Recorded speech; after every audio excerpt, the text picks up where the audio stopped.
Hi guys, today I'm going to show you how to do the viral messy bun hairstyle on medium length hair.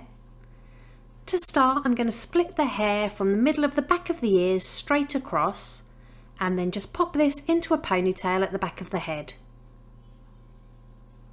Clip this on top of the head to keep it out of your way for now. And then with the remaining hair, we're just going to pop it into another ponytail as close to the first one as possible. Next, we're going to make a little hole behind the elastic band of the top ponytail and pop a finger and thumb through the hole going from the top to the bottom.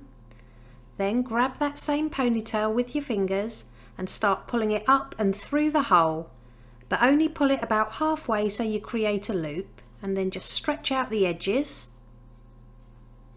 Now grab each side of that loop and then we're going to give it a complete turn so it's facing the opposite direction. Hold it to the head and then just secure with a few bobby pins at each side and in the middle.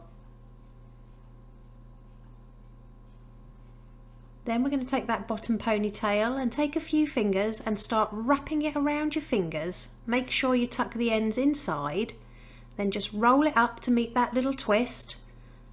Spread it out with your fingers and then just pin to the head through the centre on both sides. And it really is that easy. Here's the finished look. If you liked it, please give it a thumbs up and don't forget to subscribe for more tutorials.